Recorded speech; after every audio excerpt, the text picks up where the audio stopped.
Hi everyone, welcome to episode 4 talking about mania. Before I get into the topic, I wanted just to thank everyone for their really nice comments and sentiments on my last video. Yes, I am still currently in a manic episode, but I am a little bit more medicated than usual, so that's why my eyes seem droopy and I just seem like I am kind of not here. But again, I don't sugarcoat the reality of bipolar disorder, so here we go. So today's topic is going to be talking about loving someone through mania.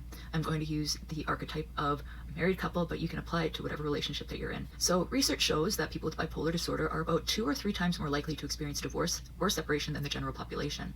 The unpredictable cycles of mania and depression, impulsive behaviors, financial strain, and emotional withdrawal can place significant stress on relationships. With bipolar 1 disorder, when it enters a marriage, it doesn't just affect the person with the diagnosis, it reshapes the entire relationship. If your spouse is in a manic episode, you may feel like the ground keeps shifting under your feet. A spouse might watch the person they love transform into someone almost unrecognizable. This is true whether the mania is euphoric, full of dazzling ideas, sleepless energy, and risky confidence, or whether it's dysphoric, where the motor is still revving, but the mood turns agitated, irritable, and dark. As a spouse, you're often the first to notice this change. The 2 a.m. projects, the spending sprees that blow past agreements you both decided on, the racing talk that doesn't land, the insistence that nothing's wrong. With euphoric mania, you might feel whiplash. One moment, swept into big plans and passion, the next trying to rein in finances, commitments, or unsafe choices.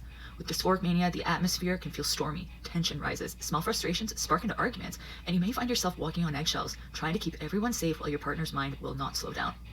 Then, when the mania fades, depression often follows. The person who was once full of life can become withdrawn, exhausted, or hopeless, and they most likely isolate themselves, lose interest in things they once enjoyed, and struggle to get out of bed.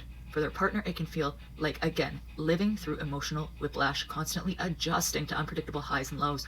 Research also shows partners frequently carry the heavy, practical, responsible, and emotional loads during these periods, managing the home, buffering work and family obligations, tracking medication, watching for red flags, and absorbing a lot of uncertainty.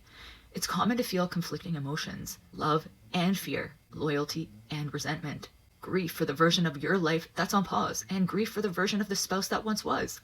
Impulsive choices lead to mistrust and feeling like you're more a case manager than a partner.